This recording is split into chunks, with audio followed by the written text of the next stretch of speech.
ఈ కీర్తనలో 141 కీర్తనలో దైవ సేవకులు మోజెస్ గారు ఒక చక్కటి విషయాన్ని నా జ్ఞాపకం చేశారు. తీయండి ఒకసారి. యెహోవా నా యొద్దకు త్వరపడి రమ్ము,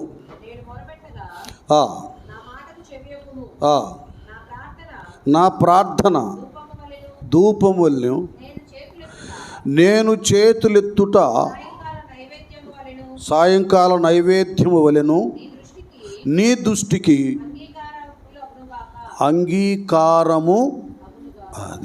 అంగీకారమగును గాక. ఇక్కడ దావీదు భక్తుడు, ఆయన గొప్ప ప్రార్థనాపరుడు. తన కీర్తనలో స్తోత్రాలు, ప్రార్థన, ధర్మశాస్త్ర ధ్యానం కదా, ఇవి ఎక్కువ కనబడతా ఉంటాయి. ఇక్కడ ఈ భక్తుడు, నేను నీకు మొరపెడుచున్నానయ్యా, నా యొద్దకు త్వరపడి రా, నేను మొర్రపెట్టగా నా మాటకు చెవిగొంటూ నా ప్రార్థన ధూపము వలెను. ధూపం అంటే పొగ కదా, ఇది సాంబ్రాణి పొగ అంటారే మనం. ఆ ధూపం వేసినప్పుడు అలాగూ పైకి వెళ్ళిపోతుంది అన్నమాట. భక్తుల యొక్క ప్రార్థన దేవుని దగ్గరికి ధూపం వలె వెళ్ళిపోవాలి, అది ఆగిపోకూడదు. కొన్ని ఆ అగ్ని మీద, నుప్పుల మీద కొన్ని కల్తీ సాంబ్రాణి వేసినప్పుడు ఆ నుప్పులు ఆగిపోతాయి. ఇది పొగ అవటం కాదు, ఖాళీ ధూపం పైకి వెళ్ళటం కాదు, సాంబ్రాణి పొగ రావడం కాదు, అసలు ఉన్న ఆ నుప్పులే ఆరిపోతాయి. కొందరు ప్రార్థనలు కూడా అలాగే ఉంటాయి. ఎంతో ఆతృతతో, ఆవేశంతో ప్రార్థనలు చేస్తారు, కానీ ఆ ప్రార్థన ధూపం వల్లే దేవుని దగ్గరికి చేరదు. మనకు కొందరు వ్యక్తులు, భక్తులు కనబడుతున్నారు. డైరెక్ట్గా మనకు అర్థమయ్యేటట్లుగా అపోస్తుల కార్యం 10వ అధ్యాయంలో కొన్నేలు అక్కడ మనకు దేవుని దూత వచ్చి, కొన్నేలు నీ ధర్మకార్యములు, ప్రార్థనలు దేవుని సన్నిధికి, అది మనం డైరెక్ట్గా అన్నమాట. ఏవేవో మీకు తెలిసిన రిఫరెన్స్ చూపిస్తున్నాను. కొన్నేలు యొక్క ప్రార్థన దేవుని దగ్గరికి జ్ఞాపకార్థంగా చేరినాయి. అలాగే ఇదే అపోస్తుల కార్యం 12వ అధ్యాయంలో పేతురు చెరసాల్లో వేయబడ్డాడు. సంఘమైతే అత్యాశక్తితో ప్రార్థన చేయుచుండగా ఆ ప్రార్థన ధూపం వలె దేవుని సింహాసనాన్ని కదిలియగా దేవుడు ఆ ప్రార్థనకు సమాధానంగా దూతను చెరసాల దగ్గరికే, పేతురు దగ్గరికి పంపించాడు. మీకు అర్థమవుతాడు చెబుతున్నాను అన్నమాట. ఇది ధూపం వలన అంటే ఇలాగ దేవుని దగ్గరికి వెళ్ళిపోవాలి ప్రార్థనలో. కొంతమంది ప్రార్థన దేవుడు అంగీకరిస్తున్నాడో, అంగీకరించడం లేదు, వింటున్నాడో, వినడం లేదు, సమాధానం ఇస్తాడో ఇవ్వడో తెలియనటువంటి అజ్ఞానం, అంధత్వంలో ఉంటున్నారు చాలామంది భక్తులు. ఇదేదో ఆచారం అనుకుంటున్నారు, ఫార్మాలిటీ అనుకుంటున్నారు. పొద్దున చేయాలి దేవా నాయన కాపాడే స్తోత్రం, మధ్యాహ్నం చేయాలిగా, రాత్రి ప్రభా కాపాడయా.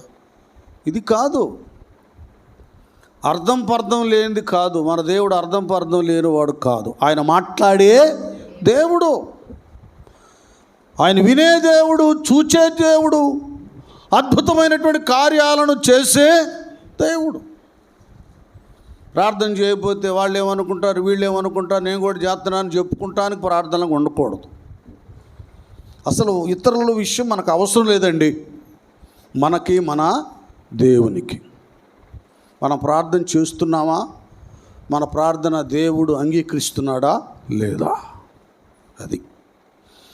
కాబట్టి ఈ విషయంలో కూడా వాక్యం ఒక క్లారిటీ ఇస్తుందన్నమాట. అసలు నీ ప్రార్థన దేవుడు వింటున్నాడా, వినడం లేదా అనడానికి కీర్తనలోనే ఏమంటున్నానా, నేను చేతులెత్తుట సాయంకాల నైవేద్యం వలన నీ దృష్టికి అంగీకారములగును. అది అస్సలు ఇది. చేతులెత్తుట ఎలాగుండాలి? సాయంకాల నైవేద్యం. చేతులు ఎలాగున్నాయి? మన చేతులు, మన పరిస్థితి. చేతులంటే మీకు తెలియదు కాదు, క్రియలు. చేతులతోనే కదా మన పనులన్నీ చేసేది.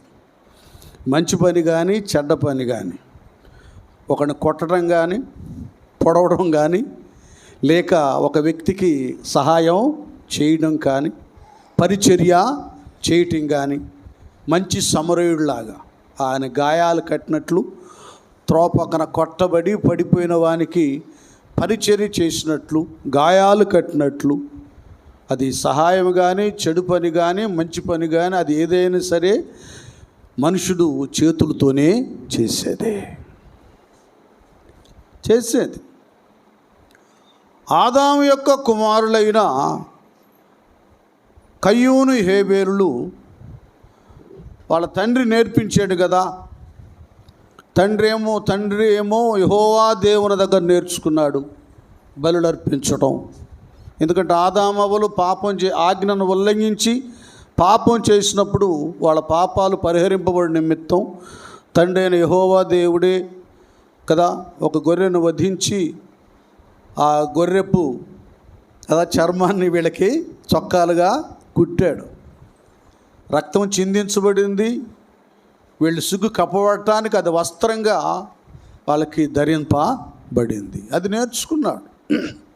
అదే కయ్యూని హేబేలులకు ఆదాము చెప్పాడు, అరే నాయనా, మనం దేవునికి అర్పణ అర్పించాలి, బలుడు అర్పించాలి. ఎందుకంటే ఎన్నో మాటల్లో, చూపుల్లో, తలంపుల్లో కదా ఈ జన్మకర్మ పాపాలు ఉంటాయి. వాటిని అవి పరిహరింపబడి నిమిత్తం దేవునికి మనం బలులు అర్పణలు ప్రాయశ్చిత్తార్థమై అది అర్పించాలని చెప్పినప్పుడు ఇద్దరు ఆ గడియ వరకు విన్నారు, సిద్ధపడ్డారు.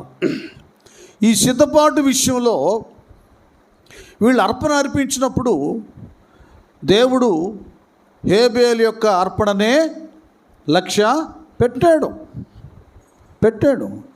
ఈయనేమో ముఖం చిన్నబుచ్చుకున్నాడు. ఏ నాయనా కయ్యూను, నీవెందుకు నీ ముఖం చిన్నబుచ్చుకున్నావు? నీవు సత్క్రియ చేసిన ఎడల నీ తల పైకి ఎత్తుకున్నవా? అది నువ్వు సత్క్రియ చేయని ఎడల నీ వాకిటే పాపము. అది చూసారా? క్రియలు, చేతులంటే క్రియలు అన్నమాట. అవి దుష్క్రియలో సత్క్రియలో. మన చేతులు, భక్తుల చేతులు నిత్యము పవిత్రంగా ఉండాలి, క్రియలు అన్నమాట. ఇక్కడ తర్వాత ఏం జరిగిందంటే ఇతడు అసూయపరుడై ఆ అసూయ కక్షగా మారి, పగగా మారి, ద్వేషంగా మారి ఎంతవరకు వచ్చిందంటే తన తర్వాత పుట్టినటువంటి తన సొంత తమ్ముడిని, ఒక నీతిమంతుడిని, ఒక భక్తుడైనటువంటి హేబేల్ని కొట్టి, తన చేతులతో కొట్టి చంపాడు. మొట్టమొదటి నరహంతకుడుగా కయ్యూను మారిపోయాడు. చూసారా? అలాగ అవడం మాత్రమే కాకుండా యెహోవా దేవుడు కయ్యూను, నీ తమ్ముడైన హేబేలు ఎక్కడా అని అడుగుతుంటే ఎంత అబద్ధం ఆడుతున్నాడు చూడండి. నా తమ్మునికి నేను కావలి వాడనా? చూసారా ఎంత భయంకరం. అడిగింది సృష్టికర్త దేవుడు, ఆయనకి మరుగైనది ఏదీ లేదో. ఒకసారి వాక్యం ద్వారా కూడా దేవుడు ఎట్లా మనకు వార్నింగ్ ఇస్తాడు, హెచ్చరిస్తాడు. నువ్వు సరిగా ఉన్నావా, నిలిచావా, నడిచావా, ప్రార్థన చేస్తున్నావా అన్నట్లుగా మన కయ్యూనుతో మాట్లాడినట్లుగా మాట్లాడతాడు. అతడు హత్య చేసి కూడా, నేరం చేసి కూడా నేను నా తమ్ముడికి కావలి వాడినా అని చంపనట్లు అబద్ధం ఆడుతున్నాడు. చేసింది భయంకరమైన పాపం, నేరం. ఇంకా దాన్ని ఘోరంగా తయారు చేసుకున్నాడు. అందుకేమయ్యాడు? దేశదెమ్మరి అయిపోయాడు. అది మన చేతులు పవిత్రంగా ఉండాలి, నిర్దోషంగా ఉండాలి. అందుకే మనం ఈ కీర్తన గ్రంథంలో, యెషయా గ్రంథంలో మనం చూస్తే కదా నాన్న, యెషయా గ్రంథంలో మనం చూస్తే 59వ అధ్యాయము 3వ వచనం, నీ చేతులు చూడండి, నీ చేతులు రక్తము చేతను, నీ వ్రేళ్ళు దోషము చేతను అపవిత్రపరచబడి ఉన్నవి. చూసారా, ముందేమో రక్షించనేడకుండట్లు యెహోవా హస్తములు కొరచ కాలేదు, విననేడుకున్నట్లు ఆయన చెవులు మందం కాలేదు, మీకు మీ దేవునికి దోషములు అడ్డుగా అని. ఇప్పుడు చేతులు ఎలాగున్నాయో ప్రవక్త ద్వారా దేవుడు తేటగా మాట్లాడుతున్నాడు. ఎందుకు మేము దేవుని పిల్లలము, దేవుని ప్రజలమని పిలువబడుతూ కూడా వారు ప్రార్థన చేస్తున్నా దేవుడు ఎందుకు ఆలకించలేదు, ఎందుకు సమాధానం ఇవ్వలేదు, వారి సమస్యలు తీర్చలేదు, బంధకాల నుంచి వాడికి విడిపించలేదంటే ఇది వారి చేతులు ఎలాగుండే అంట, అది రక్తంతో నిండి ఉన్నాయి, దోషాలతో ఉన్నాయండి. భయంకరంగా ఉంది పరిస్థితి. వాళ్ళు అనుకుంటున్నారు ఇలాంటి చెడు క్రియలని చేతులతో చేస్తూ వీళ్ళు అదే చేతులతో ప్రార్థన చేస్తున్నారు.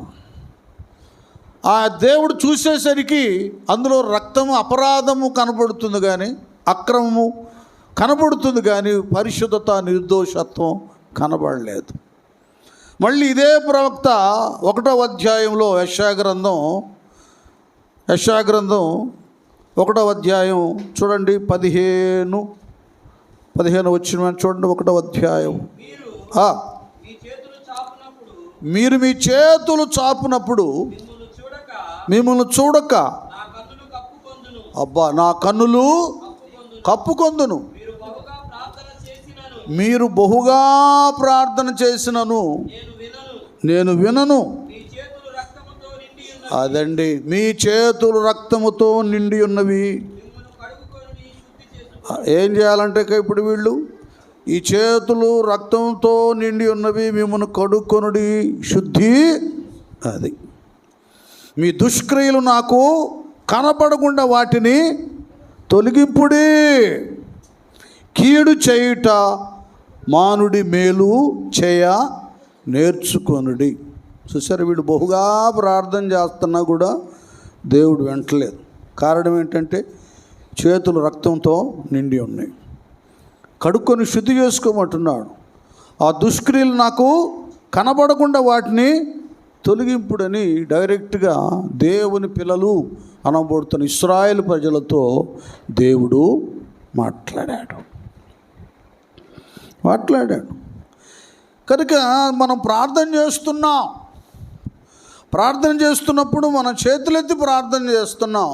అసలు ఆ ప్రార్థన దేవుడు ఆలకిస్తున్నాడో లేదో, అసలు మన చేతులు పవిత్రంగా ఉన్నాయో లేదో మనం పరిశీలన చేసుకోవాలి. అందుకే నీ చేతులు కడుక్కొనుడి, శుద్ధి చేసుకోండి అని దేవుడు వార్నింగ్ ఇస్తున్నాడు. అలాగనే ప్రియమైనటువంటి దేవుని పిల్లలారా, ఆ దినాన ప్రవక్తల ద్వారా దేవుడు మాట్లాడి ఉన్నాడు. ఈ దినాన ఎప్పటికప్పుడు ఆయన సంఘ బిడ్డలము, ఆయన కుమారులము కుమార్తెలమైన మనము నిత్య పరిశుద్ధత, పవిత్రత కలిగి మన చేతులు నిర్దోషత్వాన్ని కలిగి ఉండటానికి ఆయన తన వాక్యం ద్వారా మాట్లాడుతున్నాడు. పౌలయ్య తిమోతితో అంటాడు, ప్రార్థన వాక్యం వలన పవిత్రత కలుగుతుందంట. ప్రార్థన వలనను వాక్యము వలనను విశ్వాసులకు పరిశుద్ధత కలుగుతుంది. ప్రజలు ఎలాగూ తయారయ్యారంటే తమ క్రియలు మంచివనుకుంటున్నారు, ఇతరులు చేసే క్రియలు చెడ్డవనుకొని ఒకసారి యేసు ప్రభు వారి దగ్గరికి ఒక స్త్రీని, పాపం స్త్రీని తీసుకొచ్చినప్పుడు మనం చూద్దాం. యోహాను సువార్త 8వ అధ్యాయములో అక్కడ మనం చూస్తే ఆ సమయంలో యేసయ్య ఏం చేశాడంటే నానా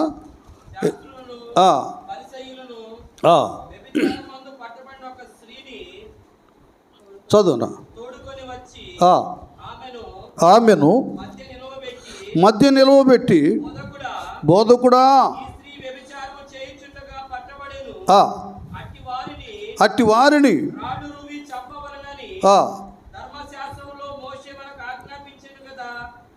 చదువయ్యా ఆయనను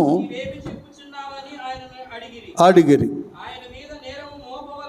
ఆయన మీద నేరము మోపవలనని ఆయనను శోధించుచు ఈలాగున అయితే యేసు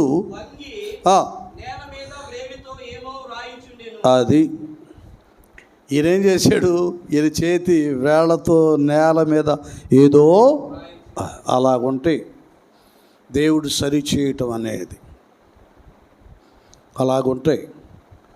ఒకటి ఆయన చేతితో వ్రాస్తున్నాడు.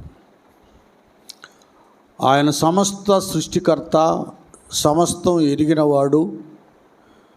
ఎవడు ఏం చేయబోతున్నాడో, ఏమి చేస్తున్నాడో కదా, ఏమి చేశాడో 3 కాలాల సంగతి చెబుతాడు, వ్రాస్తాడు, చేస్తాడు.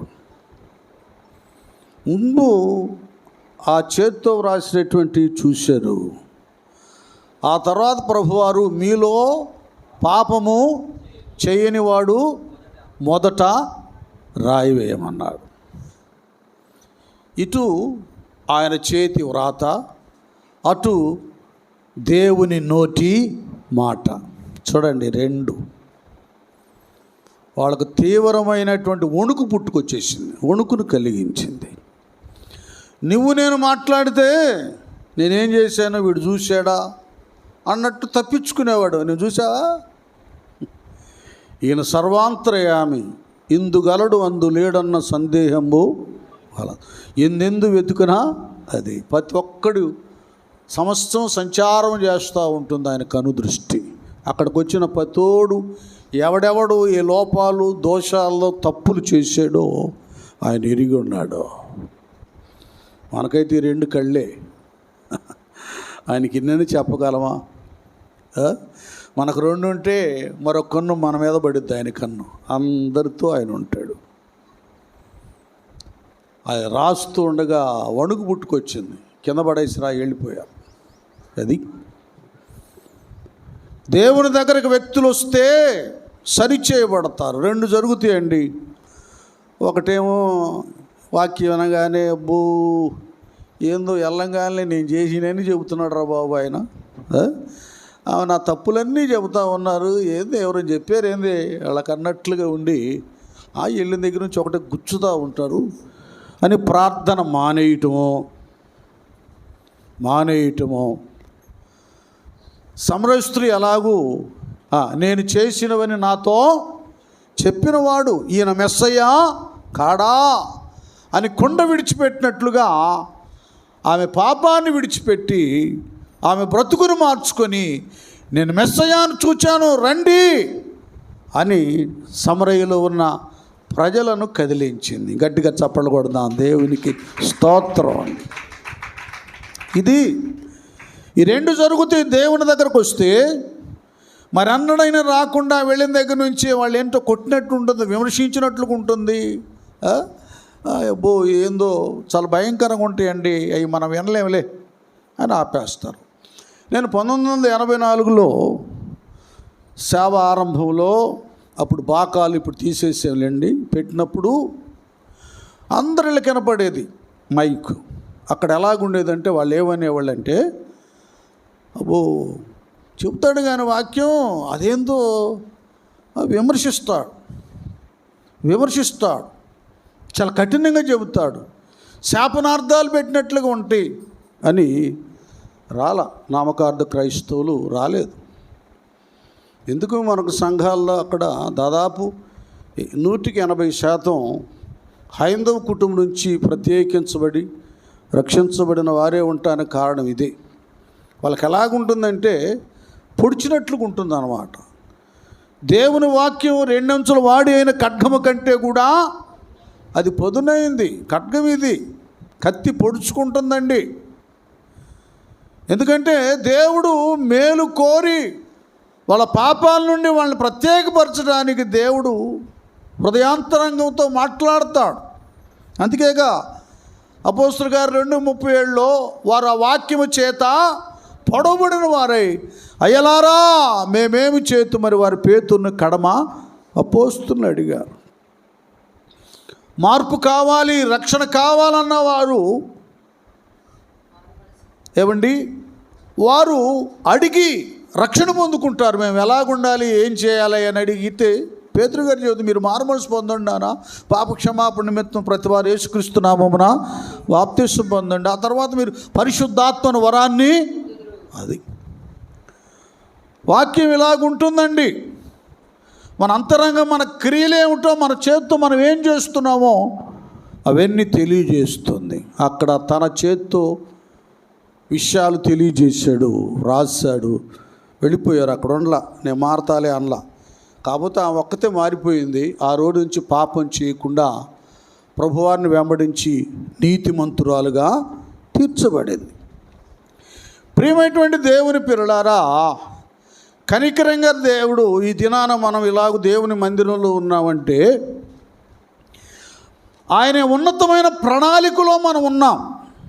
అది మన చేతులు పవిత్రంగా మలచబడ్డాయి అంటే ఒకటి, ఇదే యెషయా గ్రంథంలో 49వ అధ్యాయము 16వ వచనంలో ఒక వండర్ఫుల్ వర్డ్. అది కరెక్ట్ అయినా ఒకసారి డిఫరెన్స్ తప్పు వస్తాయి. 49:16 యెషయా, చూడుము నా అరచేతుల మీదనే నిన్ను చెక్కి ఉన్నాను. చూసారా, దేవుడు ఆయన ప్రణాళికలో, ఆయన సంకల్పంలో ఉన్నటువంటి వారిని ఎక్కడ చెక్కారంట? ఆయన అరచేతుల మీదనే మనలను చెక్కుకున్నాడు. దానికి కొద్దిగా ముందుకు వెళ్ళినాక ఆ వివరణ చెప్తాను. ఇప్పుడు ఆ అరచేతిలో దేవుడు మనలను చెక్కుకొని ఉన్నాడు కనుక నీవు నేను చేయవలసింది ఏమిటయ్యా అంటే, నానా కీర్తన 18వ కీర్తన 24వ వచనం, 18వ కీర్తన 24వ వచనానికి వెళ్ళిపోదాం. కావున యెహోవా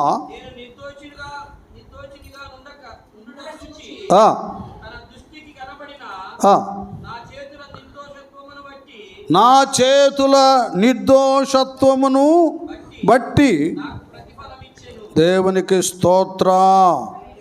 చేతుల నిర్దోషత్వాన్ని బట్టి దేవుడు భక్తునికి ఏమిచ్చాడు? అది మొదట ఎలాగుండాలి? మన చేతులు నిర్దోషంగా పవిత్రంగా ఉండాలి. ఆయన అరిచేతిలో మనల్ని చెక్కున్నాడు, మంచిదే. అక్కడ మనం భద్రంగా ఉండాలంటే మన అరిచేతులు నిర్దోషంగా ఉండాలి. ఆ చేతులతో లంచాలు, ఆ చేతులతో అక్రమ సంపాదన, ఆ చేతులతో చెడు పనులు, ఆ చేతులతో ఆయాసకరమైనటువంటి కార్యాలు ఏవి కూడా చేయకూడదు. అవి నిర్దోషంగా ఉండాలి, ఎప్పటికప్పుడు పవిత్రంగా ఉండాలి. సాధ్యమైతే సత్క్రియల చేయుట యందు ఆసక్తి కలిగి ఉండాలి, కానీ ఎప్పటికప్పుడు పవిత్రంగా ఉండాలి. కానీ దుష్క్రియలు చేసి కయ్యూనులాగా మన చేతులను మనం అపవిత్ర పరచుకోకూడదు. స్తోత్రం చెప్దాం, హల్లెలూయా అంటూ. నానా ఇంకొక లింక్ పెడతాడు 34లో, ఇంకొక లింక్ పెడతాడు. నిర్దోషత్వంగా ఉండేటువంటి ఈ చేతులలో అది దేనికట? దేనికి? 34 చదవండి. అది నా చేతులకు యుద్ధము చేయ నేర్పువాడు ఆయనే. ఇప్పుడు ఏం కావాలి? యుద్ధము చేయ నేర్చుకోవాలి. యుద్ధము చేయ నేర్పువాడు ఆయనే. మనకు మొదటి నుంచి తెలుసున్నానా, యేసు ప్రభువారు తన శిష్య బృందానికి అయ్యా మాకు ప్రార్థన నేర్పమన్నప్పుడు ప్రార్థన నేర్పించాడు కదా. నేర్పించాడు.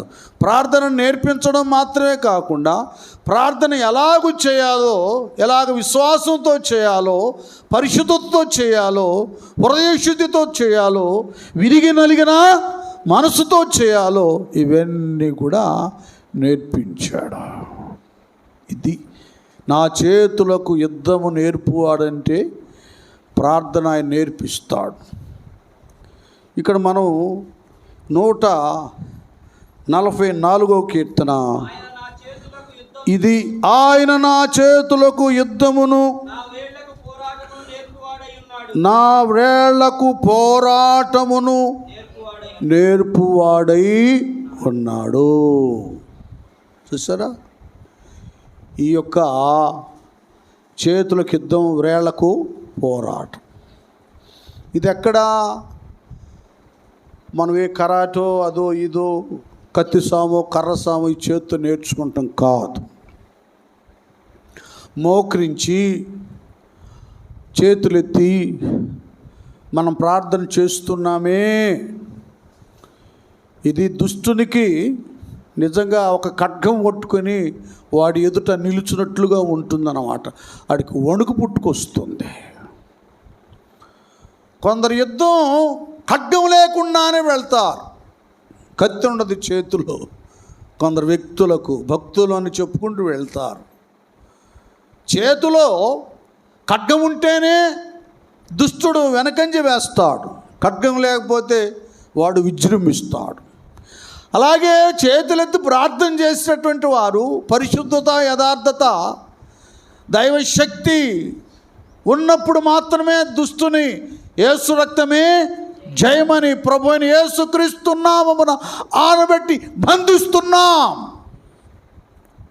నజరేయుడైన యేసుక్రీస్తు వారి నామమున ప్రార్థన చేసినప్పుడు వాడు పారిపోతాడు. ఆ నామాన్ని కొందరు ధరించడం లేదు, ఆ వాక్య ఖడ్గం కొందరిలో ఉండటం లేదు. తగుదనమ్మని ఒక భక్తి ఉండదు, ఒక ప్రార్థన ఉండదు, ఒక పరిశుద్ధత ఉండదు, ఒక నిష్ఠ ఉండదు, ఒక ఉపవాసం ఉండదు, ఒక నియమం ఉండదు, ఒక నీతి ఉండదు. వాళ్ళు చేస్తున్నారు, వీళ్ళు చేస్తున్నారు, నేను కూడా చేస్తున్నానులే అన్నట్లుగా యుద్ధం రాని వాడు యుద్ధానికి వెళ్ళి చచ్చినట్టు ఉంటుందన్నమాట. ఎప్పుడు ఈ చేతులు పవిత్రంగా ఉండాలి. మన క్రియలు సరైనవిగా ఉన్నప్పుడే ఇదిగో ఈ అనుభూతి మనకు వస్తుంది. చేతులకు యుద్ధాన్ని నేర్చుకుంటాం, వేళ్లకు పోరాటాన్ని నేర్చుకుంటాం. దేవుని యొక్క సన్నిధానములో నేర్చుకుంటాం. ఇక్కడ అంటాడు 7వ వచనంలో, పైనుండి నీ చెయ్యి చాచి నన్ను తప్పింపుము, మహాజలముల నుండి అన్యుల చేతిలో నుండి నన్ను. అది చేతులు మనం సరిగా ఎత్తినప్పుడు శత్రువుల చేతిలో నుండి అయ్యా తప్పించమని మనం ప్రార్థన చేసినప్పుడు దేవుడు మనల్ని విడిపిస్తాడు. ఇంకంతే, విడిపిస్తాడు. ఆయన అండగా ఉంటాడండి.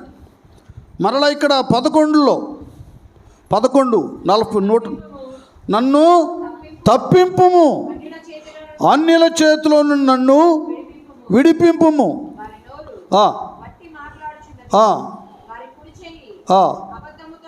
అది చూడండి, నన్ను తప్పింపు, అన్యుల చేతిలో నుండి నన్ను విడిపింపు. మన చేతులు సరిగా ఉంటే తప్పక దుష్టుని చేతిలో నుంచి మనం విడిపించబడతాం. మన క్రియల విషయంలో అవి దుష్క్రియలైనప్పుడు, దైవానికి వ్యతిరేకమైనప్పుడు మనల్ని ఎవడు కూడా విడిపించలేడు. నేను కొత్తగా చెప్పేది ఏమి కాదు, మీ అందరికీ తెలిసింది. మనం మొదటి సమూయేలు గ్రంథం 3-4 అధ్యాయాలు చూసినప్పుడు అక్కడ యెహోవా దేవుని యొక్క మందస్సు ఉంటుంది. ఆ సమయంలో ఏలీ అనేటటువంటి ఆయన దేవుని యొక్క ఆలయంలో, షిలోహు ప్రార్థనా మందిరంలో ఆయన ఒక యాజకుడుగా ఉన్నాడు, ఒక న్యాయాధిపతిగా ఉన్నాడు.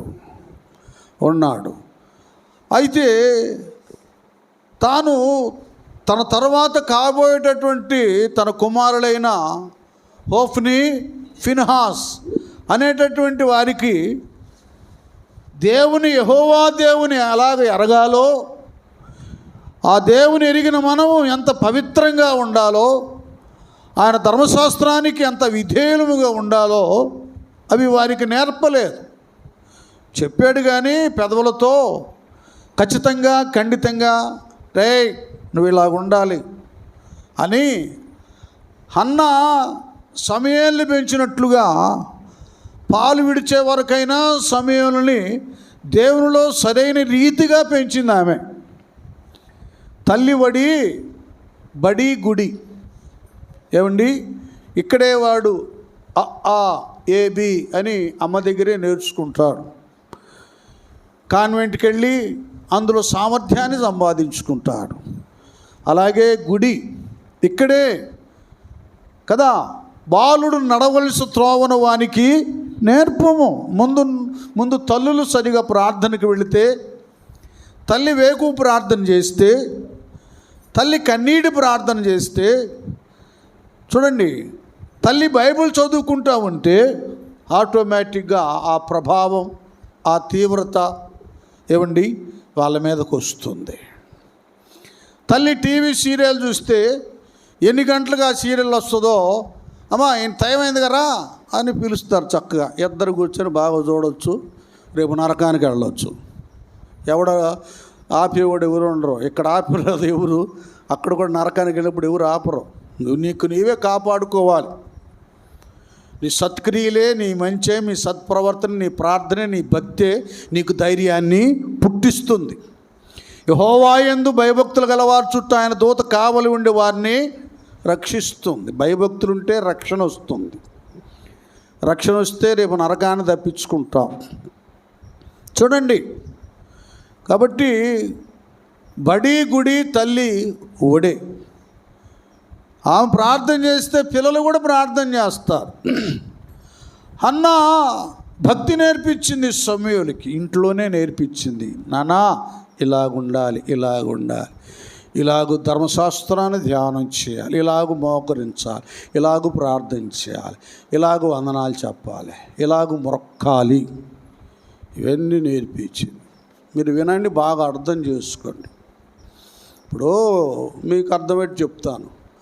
కొంతమంది ఈ మున్సిపాలిటీ గవర్నమెంట్ స్కూళ్ళకి వెళ్ళే ర్యాంకులు వస్తాయి, ఉన్నతమైన స్థానాన్ని సంపాదించుకుంటారు. కారణం ఏంటంటే ఇంట్లో పేరెంట్స్ అనో వ్యక్తిగతంగా వాడిలో ఉన్నటువంటి ఆ జ్ఞానం, ఆ పట్టుదల, వాడు డబ్బా బడిని అందరూ పిలుస్తున్న ఆ బడికి వెళ్ళినా గొప్పడు అయిపోతాడు. వాడు ముందు అతనిలో ఉండాలి ఆసక్తి.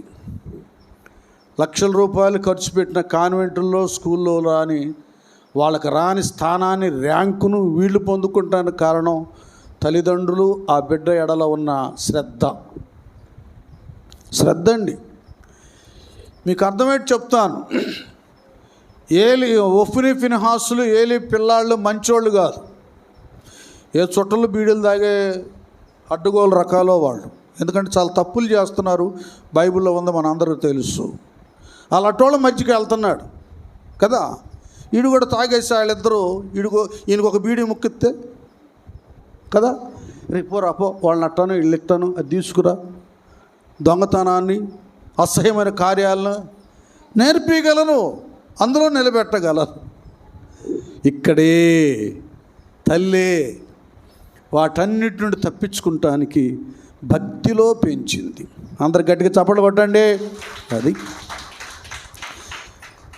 నిర్దోషమైనటువంటి హస్తములు అన్నాయి. ఆ ఒడిలో ధర్మశాస్త్రం నేర్పించింది, భక్తుల కథలు నేర్పించింది, దేవుని భయాన్ని నేర్పించింది, ఆలయ నియమాన్ని నేర్పించింది. ఏలి ఏమి నేర్పించాడండి? ఏలి ఏమి నేర్పించాడు? కొందరు వ్యక్తులు సంఘానికి వచ్చిన తర్వాత వాళ్ళే సంఘాన్ని ఎంతో ఉన్నతంగా అభివృద్ధి చేసుకుంటారు. కొంతమంది సంఘాలకు వచ్చినాక సంఘాన్ని చిన్న భిన్నం చేస్తారు, పనికి మాలిన వాళ్ళు. కొందరు లెక్కలు వేరే ఉంటాయి విశ్వాసులు, ఎందుకంటే వాళ్ళు దైవ భయము కలిగిన వారు, దైవాత్మ చేత నడిపించబడుతున్నవారు. వాళ్ళ ప్రసంగాల కొరకు, పెత్తనాల కొరకు, డబ్బుల కొరకు, ఈ లోక ఆధిక్యత కొరకు దేవుడి దగ్గరికి వచ్చినవాడు కాదు. దేవునిలో జీవించటానికి, దేవుని కృపలో ఉండటానికి వచ్చినాళ్ళు.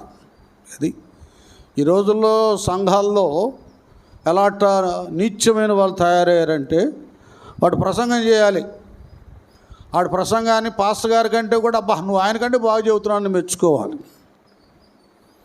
ఒక్కొక్కడే విస్కారేత్ యోధా స్వభావం గలవాడు, వాడికి ఏదో ఒక విధంగా లాభం కలగాలి. వాడేసే చీట్లు కట్టడం, లేకపోతే ఇంకేదైనా అవి ఇవి కట్టించడమో, ఇంకేదో లబ్ధి అది చూసుకుంటారు. ఇలాంటి నీచులు ఎక్కువైపోయారు, సంఘాల్లో ఎక్కువైపోయారు కదండి. ఇక్కడ తన బిడ్డను ఎంత ఉన్నతంగా తయారు చేసిందంటే, నానా మందిరంలో ఏది ఉన్నా లేకున్నా దేవుని కృప ద్వారా, నా ప్రార్థన ద్వారా నేను నీకు అందించే సందేశాన్ని హృదయంలో దేవా భద్రపరచని దేవునికి విజ్ఞాపన చేస్తూ, అతనికి అర్థమైనా కాకపోయినా సమయాలకి హెచ్చరిస్తూ ఆ బిడ్డను తీసుకెళ్ళి దేవుని ఆలయంలో ప్రతిష్ఠించింది. ఇక నీ జీవితకాలం అంతా నువ్వు దేవునికే ప్రతిష్ఠించబడ్డావుడు నానా. ఓ ఆ బాలుడైన సమూయేలు అక్కడే శిశువుగా ఉన్నప్పుడే ఏం చేశాడు? మ్రొక్కాడు. స్తోత్రం, హల్లెలూయా. విషయం ఏంటంటే ఎంత ఉన్నతంగా మారిందంటే, ఆ బిడ్డను అక్కడ వేసిన తర్వాత అక్కడ దేవుని స్వరము లేదు, దేవుని వెలుగు లేనటువంటి ఆలయంలో వచ్చే వాళ్ళందరూ ప్రార్థనకు రావడం లేదు. మూర్ఖులు ఉన్నారయ్యా పిల్లలు ఇద్దరు అక్కడ. హోప్ని ఫినిహాస్ అనేవాళ్ళు దుర్మార్గులరా బాబు అని కన్యకులు ఆడపిల్లలు మందిరాలకు రావడం మానేశారు. చూడండి అంత భయంకరం వాళ్ళది సమయం. అలాగ పరిస్థితి అంత అపవిత్రంగా ఉన్నప్పుడు మందస్సం ఉంది. మందస్సం ఎప్పుడు పనిచేస్తుందంటే, అక్కడ యాజకత్వాన్ని జరిగించేవారు ముందు పవిత్రంగా ఉండాలి, తర్వాత మిగతా యాజక గుంపు పవిత్రంగా ఉండాలి, సమీపించే వాళ్ళు పవిత్రంగా ఉండాలి. నేను పరిశుద్ధుని కనుక మీరు కూడా అది, అప్పుడు దేవుని ప్రభావం అక్కడ వ్యాప్తి చెందుతుంది, ఆ శక్తి బయటకు వస్తుంది అన్నమాట. వీళ్ళు అనుకున్నారు ఆ మోషే యెహోషువ కాలంలో మందసము పని చేయనట్లుగా ఇప్పుడు కూడా చేస్తుందిలే అనుకున్నారు. మోషే చేతులెత్తి ప్రార్థన చేశాడు, మీకు తెలుసు. ఆయన చేతులెత్తినంతసేపు ఇశ్రాయేలుకి జయము కలుగుతూ ఉందండి. అక్కడ నిర్గమకాండం 17లో ఉంటుంది. ఆయన ఒక్కొక్కసారి ఆ చేతులు భారమైపోయి దించినప్పుడు ఇశ్రాయేలు ఓడిపోతున్నారు, శత్రువులు జయాన్ని పొందుకుంటున్నారు. అలాంటి సమయంలో హూరు అహరోన్, అంతేనా, హూరు అహరోన్ అనేటటువంటి వారిద్దరు వచ్చి ఒక బండ ఒకటి వేశారు, కూర్చున్నాడు. ఇప్పుడు చదువు నాన్న. ఎవరెవరట? అది గట్టిగా చదువు నాన్న. హూరు అహరోనులు ఒకడు ఈ ప్రక్కను, ఒకడు ఆ ప్రక్కను, అది అతని చేతులను ఆదుకొనగా అతని చేతులు సూర్యుడు అస్తమించు వరకు నిలకడగా ఉండాను. ఇప్పుడు ఇది ఫెలోషిప్, సహవాసం. వినండి, మీరు అందరు వినాలి, ఇది అందరు వినాలి.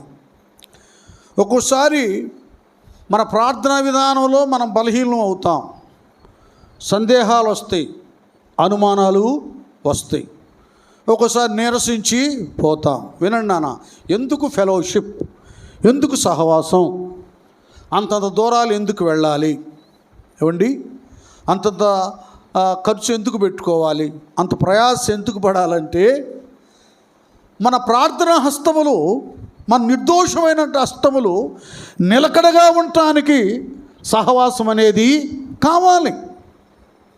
మనము విశ్వాసులమైన మనుషులు కనబడే తప్పులు పొరపాట్లు ఏమి చేయకపోయినా కొన్ని బలహీనతలు మనల్ని ఆవరిస్తాయి కదా.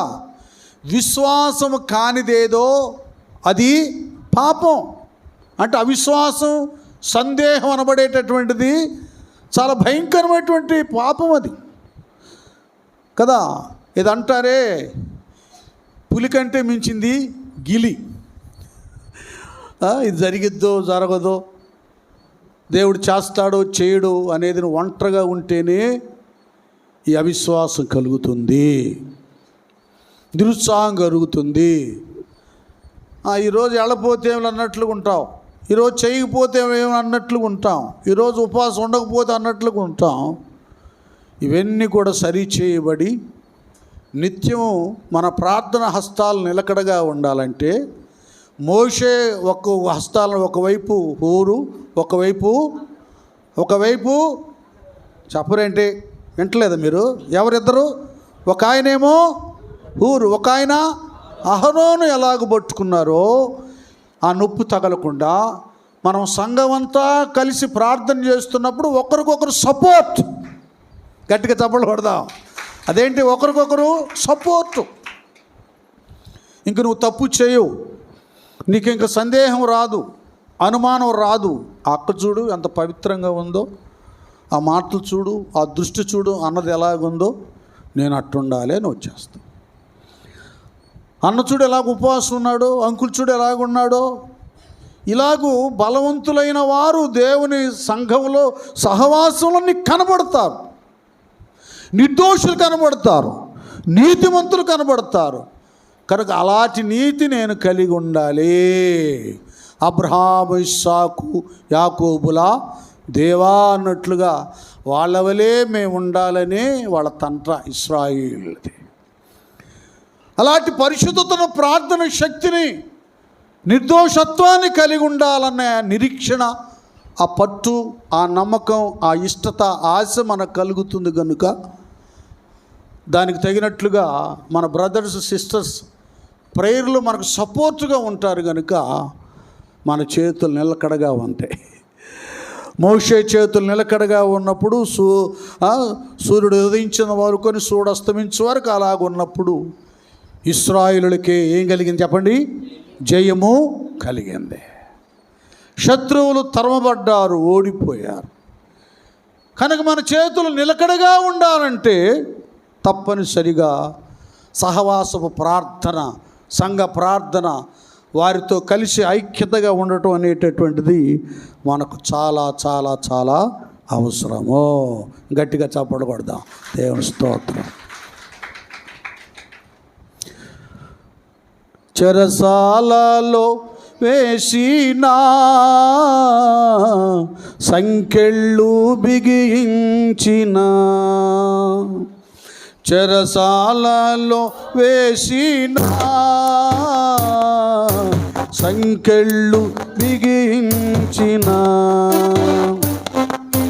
సంఘము ప్రార్థించగా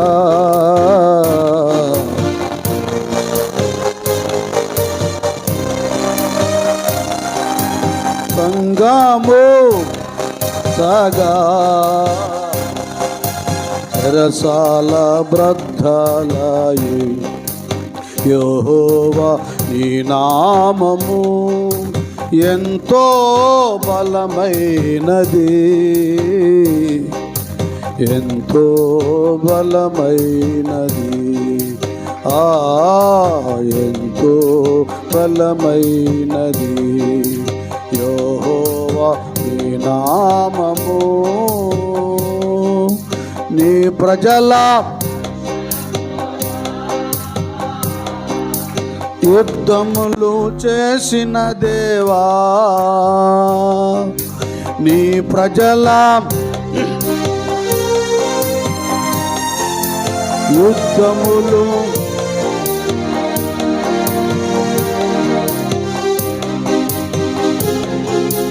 నా భయమేమీ లేకుండా పడవేసిన భయమేమీ లేకుండు. యెహోవా నామము ఎంతో హీనది, ఎంతో బలమైనది.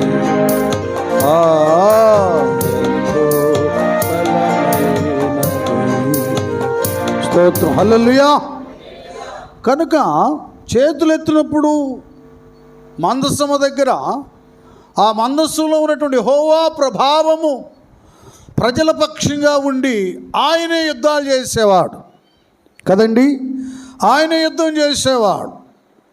శత్రు సమూహాన్ని ఉరుములు మెరుపుల చేత తారుమారు చేసేవాడు.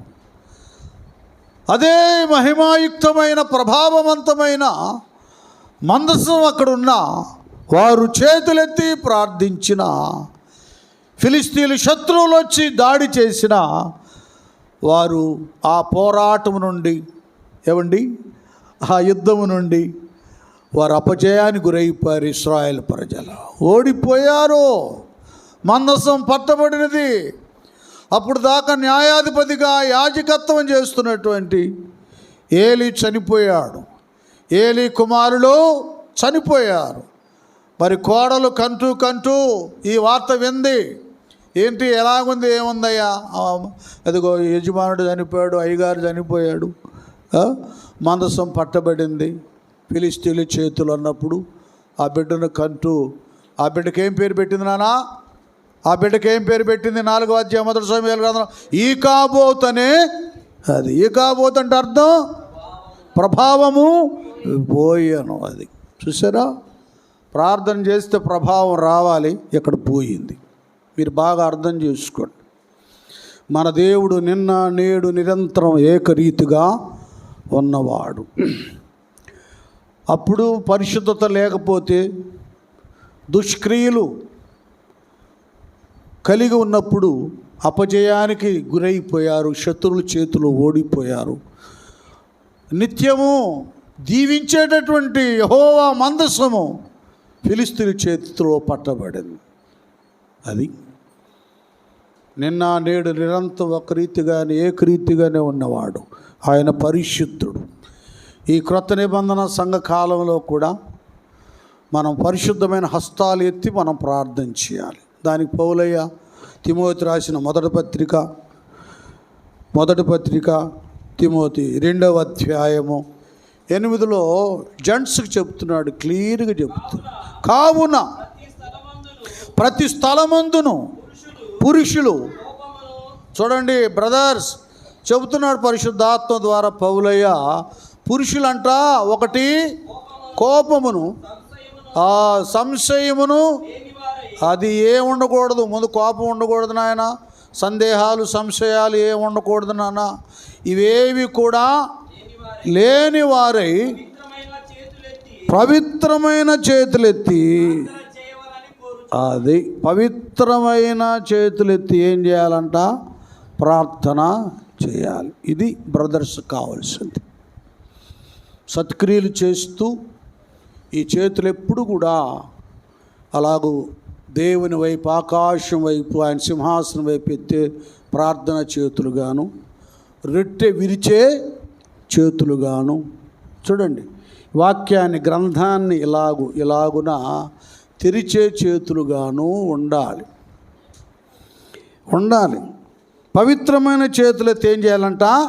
ప్రార్థన చేయవలనని పౌలయ్య బ్రదర్స్కి వాళ్ళ విషయంలో ఆ కోరిక కలిగి ఉన్నాడు. కోరుచున్నాను అన్నాడు కదా. మరి అలాంటి వాళ్ళు ఆ రోజుల్లో ఉండబట్టే దినదినము సంఘం అభివృద్ధి చెందుతూ ఉంది. ఈరోజు కొంతమంది మారు మనసు పొందుతున్నారు. అన్నా మాకు బాప్తిస్మీ అంటున్నారు, తీసేసుకుంటున్నారు, సంఘంలో చేర్చబడుతున్నారు కదా. రేపు కొంతమంది ఇలాగున దినదినము ఎందుకు సంఘాల్లో రక్షణ పొందుకొని చేర్చబడుతున్నారంటే ఇందుకు పవిత్రమైన చేతులెత్తి ప్రార్థన చేసే బ్రదర్సు అక్కడున్నారు. మరియు స్త్రీలను అణుకువయు స్వస్థ బుద్ధి గలవారు ఉండి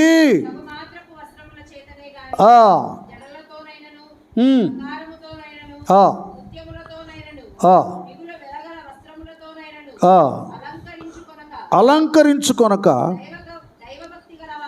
అది దైవభక్తి గలవారమని చెప్పుకొని స్త్రీలకు తగినట్టుగా, అది సత్క్రియల చేత, చక్కటి హస్తముల చేత తమ్ము తాము దేవునికి స్తోత్రం చేద్దాం. హల్లెలూయా.